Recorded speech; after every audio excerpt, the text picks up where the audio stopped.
ғасырда айтулы оқиға. Ол халық жүрегінде мәңгі сақталады. Сол желтоқсан батырлары Ләззат Асанова, Сабира Мұхамеджанова, Қайрат Рысқұлбеков, Ербол Сыпатаевтары тағы басқа қаза болған ерлер ұл-қыздарында ондарынан 1 минут үнсіз тұрып еске алуды сұранамын.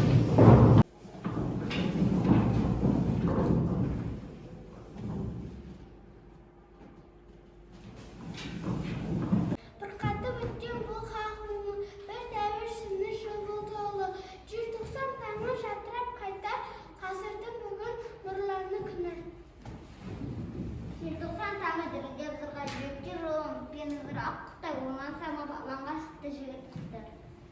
Жүректе намысты тулап тұрған, кіл-шігер жастар сарқылдаған, одан үшін шықты алаңға қарсы өзен тасқындады. Желтоқсан бастап ол ғасырлар қойнауына жалғасып келе жатқан. Ұлы тарихтың бір елесі 16 желтоқсан. Бұл ерлік пен өрлік, қайғы мен қасірет мидай араласқан, әрі жарқын, әрі қаралы қасіретті күн еді. Бірінші ел сынып оқушыларының онлайн тобында оқитын оқушыларымыздың 16 желтоқсанға арналған арнайы қабыл алыңыздар.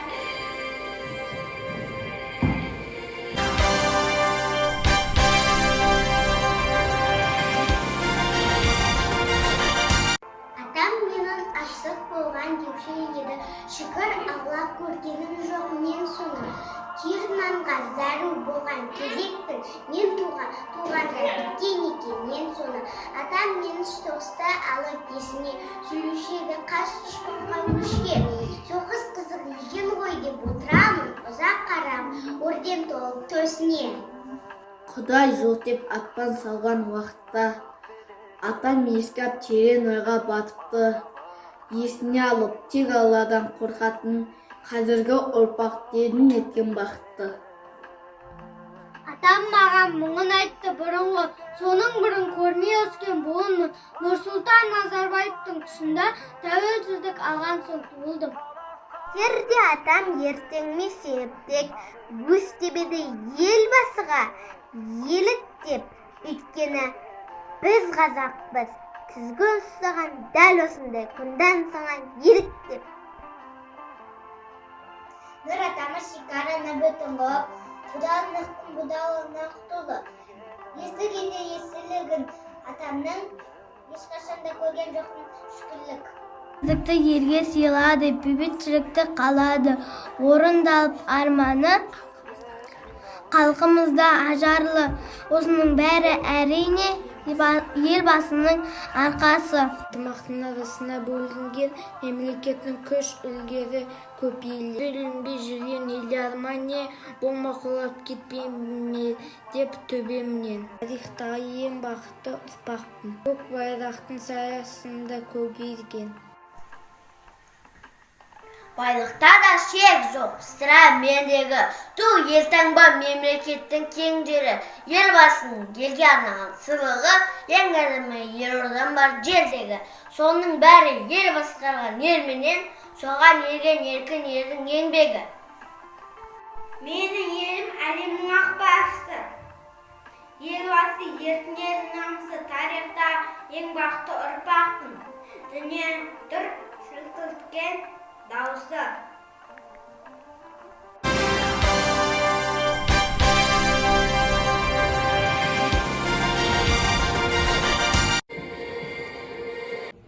Дауылға желтоқсанның жері айналады. Ашу мұнда алатау қарай барлы. Күтпеген іс ақыры не болды деп, күллі әлем Алматыға қарай қалды. Кез-демес сол келшілік аттан атты. Ананың есеруі емес. Салтанатты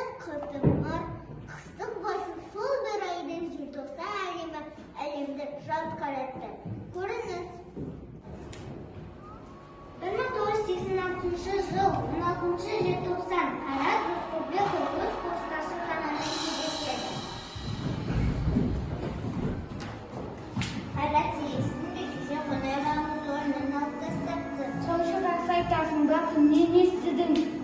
Ben aydan istedim. Ne balanda çok gidersin alacaktır. Ne gittin? Hani kumlarına desiden uçtuğun soğuk balık şalvarı sarıpan görmeyin. Buraya abartmam derdigen. Koy bizim burada kılıp takkamız dürüst olmaz. Çünkü biz varayık. Suğa yetişken kız gezge toprağı tarafında ızgarında ayarsız kattağı annemizin aşkından davası kulağımızda elle geçtiğinde duranday. Anne kurtulun jibregen ömür zakları.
Желтоқсан Алматыда, Аққарада, алма бақтар Аққырауға батқанда, күні бене күн көкіріп тау жақтан, жайдың оты жылан қақты шат қалды.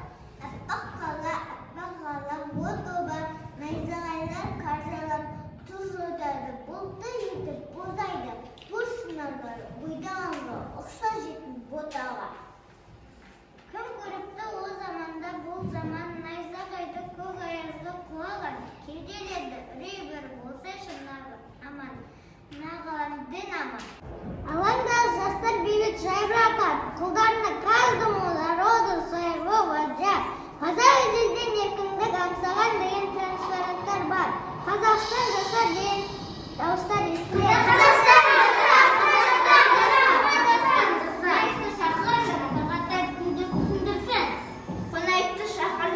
Қазақстан адам табылмады ма? Қазақстанға басқа башқа келгенбіз.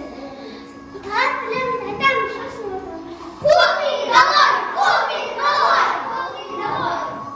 Балалар, мен республика прокуроры тарапынан Қазақстанға қайтып, ұят болады, мен сендерге күш қолданамын. Үйлерге қайтыңдар.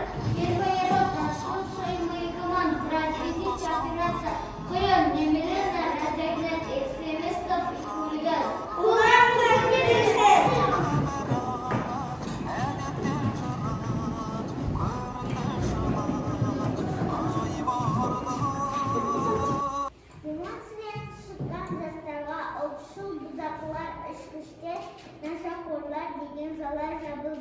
Демонстрияны басу үшін 70 мың солдат апарылды. Олар қазақ жастарын ұрып-соғып қорлап, айуандық жолмен азаптап, бірнеше адамда ату жазасын кесіп, қаншамасын темір торға тықты. Барлығы 99 адам сотталды. Қазақ Кеңес Совет Республикасы жоғары соты 11 адам, Алматы қалалық соты 59 адам адамды жазаға тартып 2 адам ату жазасын келісілді. 83 адам 5 жылдан 15 жылға дейін бас бостандығынан айырылды. Темір тордың ішінде Қайрат өлең жазды. Қазақ қаламы алыстан әскер алдыртты, қарақшалдау табанда. Сөйлесен даусың жетпейді, кез болды мынау заманда. Шовинизм еді ғой, басты себептен жалған.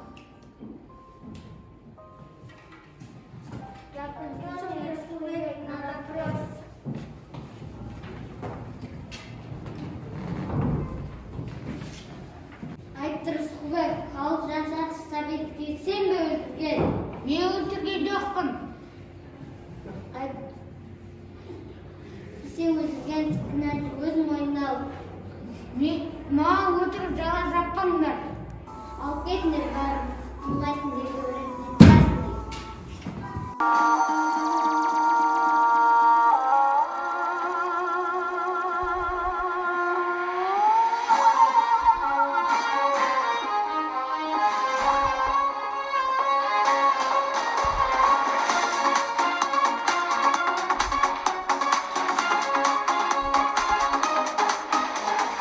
Babalar bu жерде елін қорғап терлеген, батырлар бұл жерде намыс қолдан бермеген, жерін қорғап қазақ жауға қылыш сермеген. Қазақстаннан, Қазақстаннан, ал қазір мақтаныш бізге қазақ даласы, байлығы мол тағы бар жау жүрек баласы, арманға бастаған құрылған көп баласы. Қазақстаннан, Қазақстаннан, Қазақстан, Қазақстан, самға Қазақстан, Қазақстан, жаза Қазақстан, Қазақстан, байлығым менің, тәуелсіз елім аға. Қазақстан, Қазақстан, самға Қазақстан, Қазақстан, жаза Қазақстан, Қазақстан, байлығым менің, тәуелсіз елім. Орындарыңыздан тұрыңыздар, сот келеді. Қылмыскер Қайрат, сен желтоқсанның 17-сінде күні алаңға барсың ба? Я бардым 17-ші күні. Не мақсатпен? Халық атқанды көзбен көру үшін бардым. Екіншіден, қазақ қыздар ұры соғып жатыр деген соң сөйледі. Қарындастарыма қолынан келгенде көмек берген рас. Ол үшін өкінбейтін, керісінше мақтан. Сен 9 машинаны өртепсің, соны мойындайсың ба? Жоқ, мойындамаймын. Сот кеңесі келді. Орындарыңыздан тұрыңыздар, сот келе жатыр.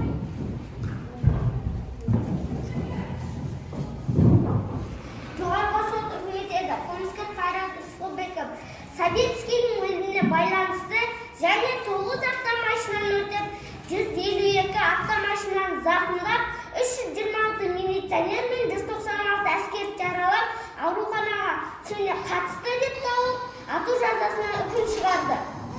Бұл үкім дұрыс емес. Менің балам ақ, ол қылмыскер емес. Қылмыстан қалай оқимыз? Қылмыскер Қайрат Рысқұлбеков сіздің бар ма? Я бар. Күнәдан таза басым бар. Қазақ деген атым бар. 21 жасым бар. Алам десең алымда. Қайрат деген атым бар. Қазақ деген затым бар. Еркек тоқты құрбандық. Алам десең, атам десең атым бар. Шырақтан кешінде, олар жас қой кешінде, балалар. Көтер ана басыңды, өтте кетті жаңбырлы күн жасыңды. Қазақпыз ғой мың бөліп мың түрілге, мұнайыттерге көрсетпей көрсасың. Кеңес Совет Республикасы одан жоғары кеңес президентизмнің шешімінен 1988 жылдың 28 сәуірдегі жарлығымен Қайрат Рысқұлбековке кешірім жасалып 20 жыл бас бостандығынан айырумен ауыстырды. Алайда бұл хабар Қайратты қуанта алған жоқ. Мынау Қайраттың анасына жазған соңғы хаты. Мені өздеріңіз естігенде аты жазасына 20 жыл ауыстырды. Бұл әрине біреуге қуаныш, біреуге азап. Өз басым бұл үшін қуанғаным жоқ. Өйткені асыл аңшым, түсініңізші. Мен сол бұл тас зынданында жазыстан жазықсыз еш отырғым келмейді. Оңбара ішімде жүйрек тамырым шығарды. Әттен шаршадым.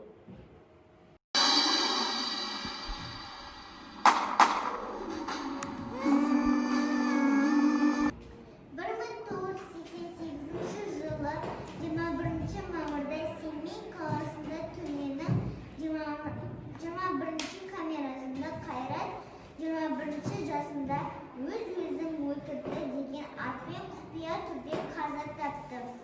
Ерлеріміз арқасында Қазақстан егемен